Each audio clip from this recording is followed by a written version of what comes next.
Hoo boy! Hello everyone, and welcome to another edition of the Hateful Truth video game review series, where I give you maximum truth and minimum bullshit regarding the latest video game releases. And today we are going to be reviewing a game which I am happy to say that if I had played and reviewed this game years ago, before I had went on my way to grow as a gamer, to try to immerse myself in more style of gameplay than just the kind of mainstream kind of stuff that I'm used to, the more dumbed down kind of stuff. And a game that I might not have gotten in the past. In fact, I actually played the predecessor to this game and never, well, let me rephrase that. I gave up on playing it because it defeated me. It beat me, it crippled me. I felt that it had game mechanics that were far too cryptic, too difficult for a gamer like myself, and I got to a point in the game where I stopped having fun, and I realized that if I was going to continue playing the game, it was going to be more of a boring, repetitive grind and wasting time rather than having fun, and I stopped playing it altogether. Fast forward to last year, which was 2 years later from the original playthrough, and now I had direct capture capability, live streaming capability, and I decided as an April Fool's joke to play this game again. I did, to massive response of people saying, we'll help you, we'll tell you how to do stuff in the stream chat, you know, 2 years this playthrough's been dead, we'd really like to see you progress in this game. And that's what happened. I played through the game for an extended period of time. People would join me as summons in this game, and people drop items and stuff so I could learn the mechanics of the game and not basically flub my way through it not knowing how to play the game. I ended up liking the game so much, I went ahead and played the spiritual predecessor to it, and then enjoyed that game so much that I said I definitely have to play this game when it comes out. The game we're reviewing today, Dark Souls 2. Now this is the special case that came with the game if you pre-ordered it in the United States. It's a nice case. Steelbook, shiny, reflective. So, before I even begin this review, I now have been on both sides of the fence when it comes to this kind of game and the level of difficulty and challenge involved in playing this kind of game. So allow me to explain to you how you can actually proceed and enjoy a game like this. When you play Dark Souls 2, or even their predecessor Demon's Souls, you have to understand something. The game was designed to be trial and error, that there will be situations where you are going to die no matter what, and you will learn over time different game mechanics, different little tricks here or there, maybe secrets that make things easier for you as you progress on in the game.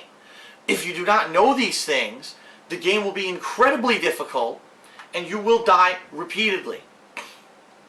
Now let me explain the way that you need to approach this. Expect to die a million times. Expect to have to replay certain portions of the game over and over and over. Expect failure in the build-up, that eventually, when you do eventually triumph, you'll feel like you accomplished something. Now, 2 years ago, not 2 years ago, it was like 4 years ago, when I originally played Dark Souls 1, I said this. I said, the game is so difficult that when you have to repetitively do things so many times to learn how to beat them, that when you finally do, sure, you feel accomplishment, but I feel accomplishment in other ways. I used to be a competitive fighting game player. Beating someone head up in a competitive tournament made me feel great. That's different than the kind of accomplishment you feel here. And I'll be honest, I kind of made fun of people who get that kind of accomplishment out of gaming, because I said, you're competing with yourself. Who are you competing with? There's no competition for world's best Dark Souls player. You know, you're stroking your own e-dick if you really are getting such a jerk-off experience for doing well in Dark Souls. However, I feel that since I played Dark Souls 1, since I played Dark Souls on stream, since I played Demon's Souls on stream, and now since I played Dark Souls 2, I have matured as a gamer, alright? And I can say wholeheartedly that I have changed and I've grown since back then, and that now I have learned to appreciate Dark Souls, much like a fine wine, or, you know, something that maybe you originally didn't really like. It wasn't to your tasting, but then you kind of got accumulated to the taste, and you understand now why you like. When I was a kid, I hated seafood. Now I love it. You know what I mean? That's kind of what happened with me with the Dark Souls series, is that I kind of matured a bit. I started to appreciate challenge more, right? And now that I appreciate challenge more, I can like a game like Dark Souls 2 that is so difficult, all right? So I just wanted to get that out of the way, because I know people say, oh, Phil, was a hypocrite. He hated Dark Souls 1. How could he say Dark Souls 2 so many positive things? I really enjoyed Dark Souls 2. I played it the way it's supposed to be played. Slowly, dedicated. You're basically, sorry, my phone vibrated.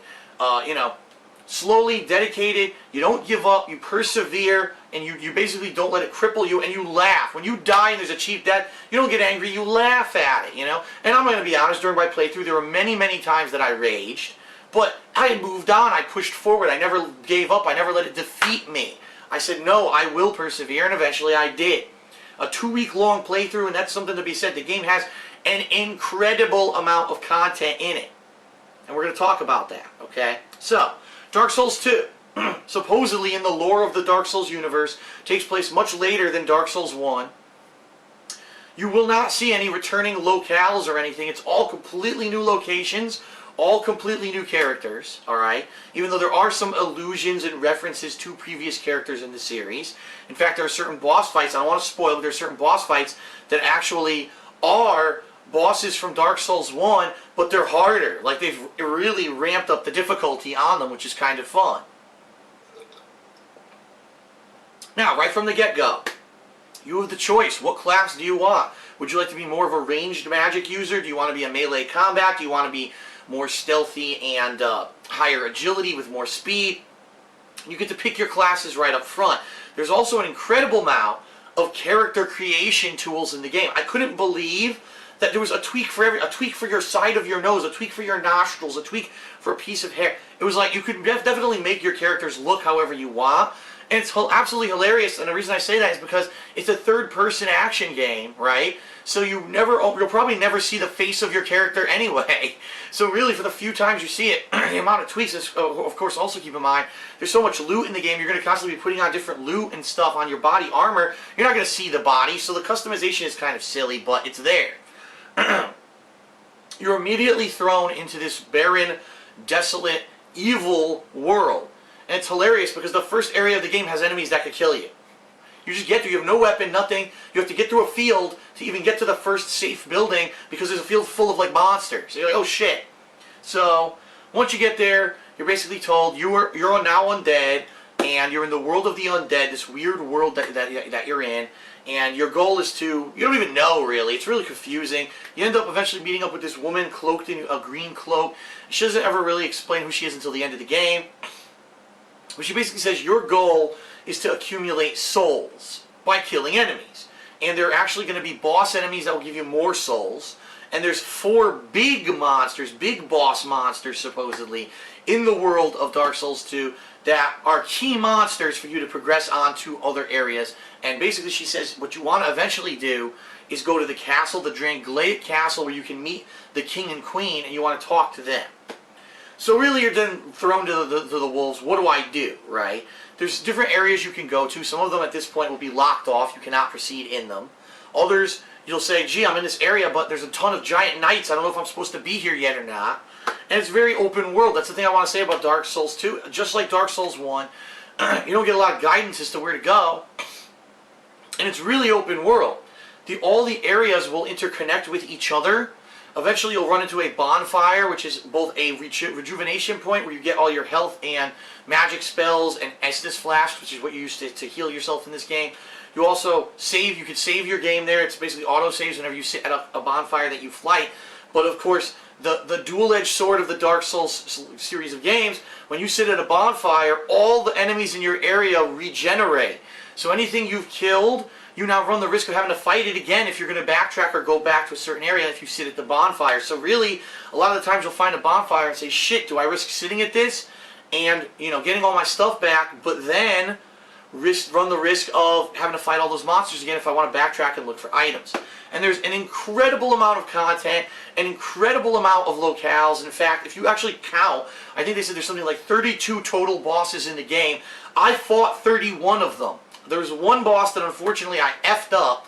One day I ran into this NPC who was a dude in a wheelchair, and I didn't think there was any reason to have this guy. He seemed to be primarily like for sorcery or dark magic, and I actually picked a cleric class, so I would never be able to use dark magic. So I killed him to see if he had a good item. He did. He had an incredibly good item, but it completely killed off one location and one quest line in the game because I didn't know this.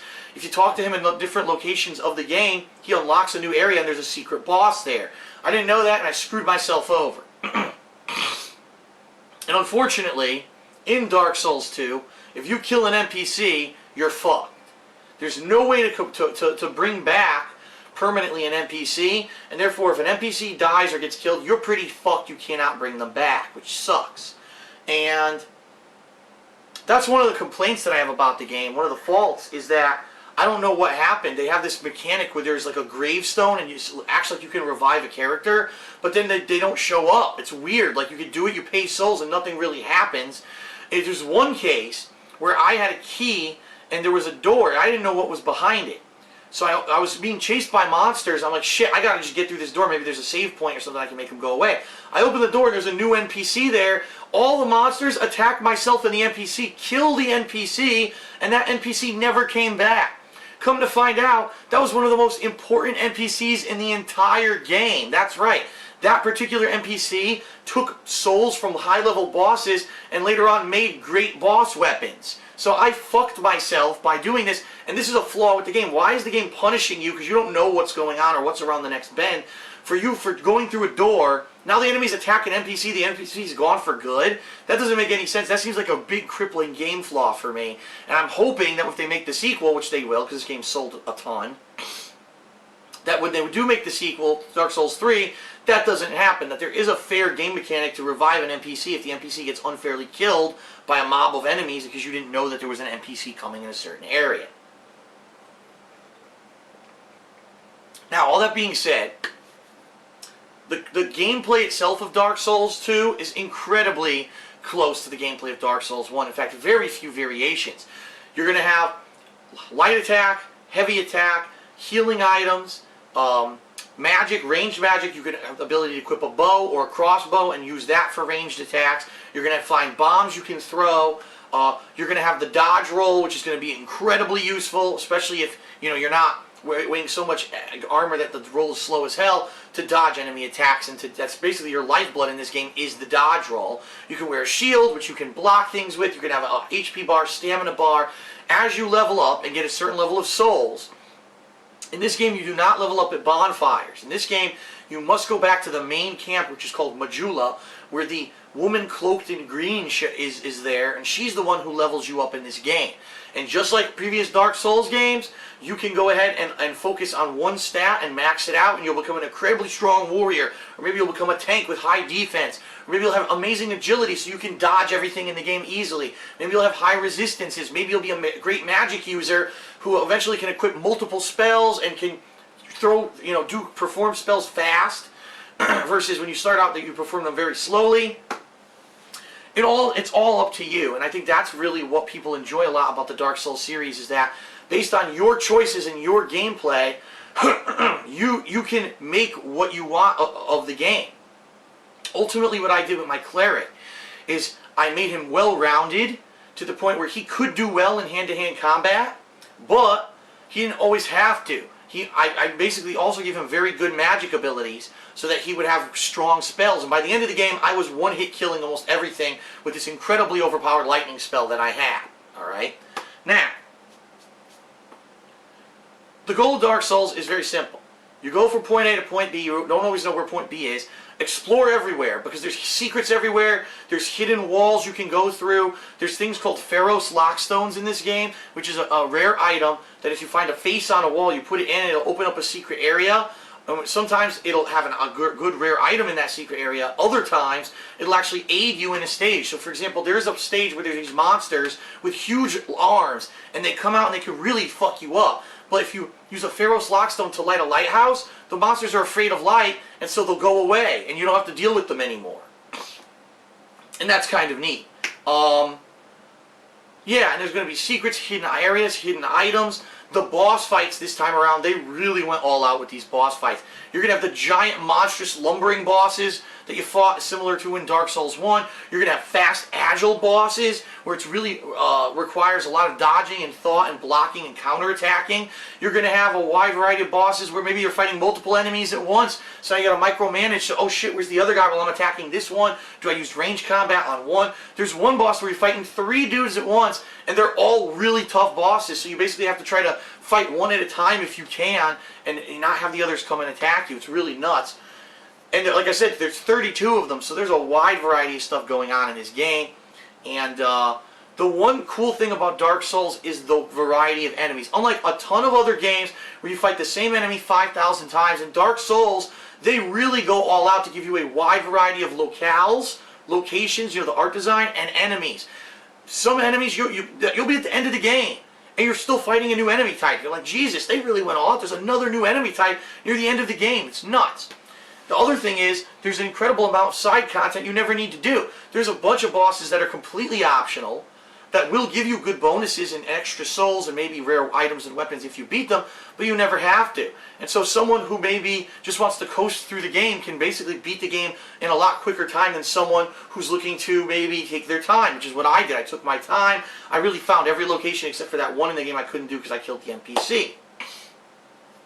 So, I really like the game. An incredible amount of content. At a minimum, you're going to get 30 hours of gameplay out of Dark Souls 2. If you really go all out and look for everything, you could probably get up to 50 hours of gameplay. Myself, I actually grind it. Now, a lot of people, oh, you don't need grinding in Dark Souls and it ruins the game. Listen, people will have their opinions on how you're supposed to play a game. Some people, unfortunately, just like, I hate to say it, some people who like to push their religion and their religious beliefs down your throat because they think they're the only ones who are right and they're better than you, they know better than you. It's the same thing here. People will tell you, you're supposed to play Dark Souls like that, you're doing it wrong. Ignore those people. Play this game however you want. The game is capable of being beaten without grinding if you're incredibly good at hand-eye coordination and reaction, the parrying attacks and dodging attacks. Sure, you'll do incredibly well.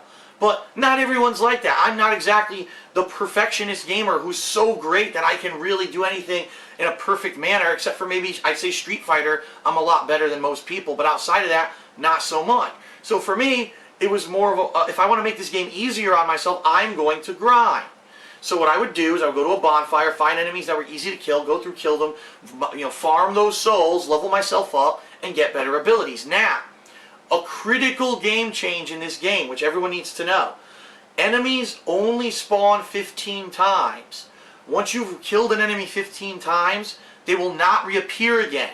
And they put this in the game because I guess in Dark Souls original one and also in Demon Souls, people would infinitely go to certain areas, infinitely kill the same enemies over and over and over to gain levels and just over-level themselves massively and just tear through the game. They want to make sure that you can't do that this time around.